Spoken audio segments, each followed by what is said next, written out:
Okay, so we're going to do just the last two problems from set 2 for chapter 8, lesson 7. We're going to look at problem number 8, which is just like problem number 14 that I assigned for homework.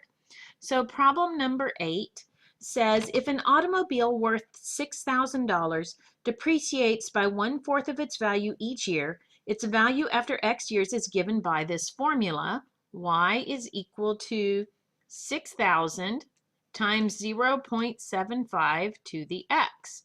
Notice this follows our format for an exponential expression, which is Y. That's a Y equals A times B to the X.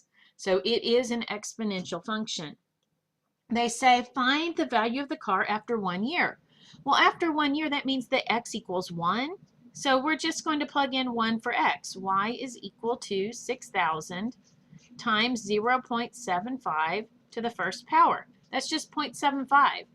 And that is $4,500. For part B, they say find the value of the car after 2 years. Well, we're going to replace our X with a 2 this time. 6,000 times 0.75 squared. Make sure you square the 0.75 and then multiply by the 6,000. When you do that, you will get 3,375. Now, most of the calculators these days are smart enough to know order of operations. So if you punch in 6,000 and then times 0.75 squared, it will only square the 0.75. But just be aware that that is something to watch out for because calculators didn't used to have that ability. Okay, part C says the value of the car after 3 years. So we're going to replace X with 3. Y is equal to 6,000 times 0.75 cubed. And when you punch that into your calculator, you will get $2,531.25. Okay, so then the last one, part D for number 8, says if you have a calculator, find the value of the car after 10 years.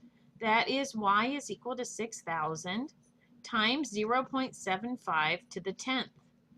And when you punch that one in the calculator, you get a very small number, $337.88. So you can see after 1 year, the value's gone down to 4,500. After 2 years, the value's gone down to 3,375.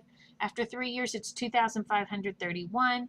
And after 10 years, it's down to 338 about. So this is an exponentially decreasing function. The value decreases very quickly at first and then drops off. So this was number 8, which is just like number 14 on the homework.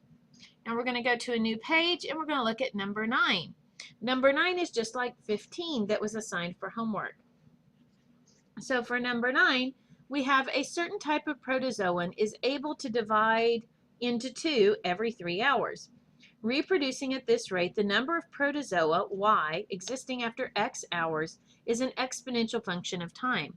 It is given by the formula Y is equal to 2 to the X over 3. This means we're going to be, whatever our X value is, we divide it by 3, and then we raise 2 to that power. Make a table for this function, letting X equal 0, 3, 6, 9, 12. So we're going to let X equal values that are multiples of 3. So let me make a little chart here for our X and Y values. Okay, so we want our X to equal 0, 3, 6, 9, 12, 15, 18, 21, and 24. So that's our X. Our Y value is going to be 2 to the X over 3. So when X equals 0, we're going to have 2 to the 0 over 3, which is 2 to the 0, and that's just 1. When X equals 3, that's 2 to the 3 over 3, which is 2 to the first power, which is just 2. When we have X equals 6, that's 2 to the 6 over 3. 6 over 3 is 2, so it's 2 squared, which is 4. When X is 9, we're going to have 2 to the 3rd, which is 8. When X is 12, we're going to have 2 to the 4th, which is 16. When x is 15, we are going to have 2 to the 5th, which is 32. When x is 18, we have 2 to the 6th, which is 64. When x is 21, we have 2 to the 7th, and that is 128. And then when x is 24, we have 2 to the 8th, and 2 to the 8th is 256. So you can see that this ramps up pretty quickly. So this was part A, was making out this chart. Part B asks how many protozoa there are after 12 hours. Well, X is our number of hours. So you can see here's 12 hours right here. After 12 hours, our Y value is 16. So for B, our answer is going to be 16. For part C, that's how many after 1 day. Now, remember, 1 day is 24 hours. So we're going to look down here at the bottom of the chart for 24. 24 means we're going to have 256 protozoa. Now, part D asks how many protozoa there would be after 2 days. 2 days means 2 24-hour periods, so that means 48 hours. So we need to figure out what is Y when X is 48. So for this one, we have to go back to our formula. Y is equal to 2 to the X over 3. X is 48 divided by 3. What is 48 divided by 3? That's 16. So Y is equal to 2 to the 16th power. When you punch that into a calculator, you get 65,536. It didn't seem like much was happening with these protozoa right at first. After, right at first we had 1 protozoa. After 3 hours, we only had 2. After 6 hours, we still only had 4. But it doesn't take very long for these values to really ramp up. And so that was number 9, which is like number 15.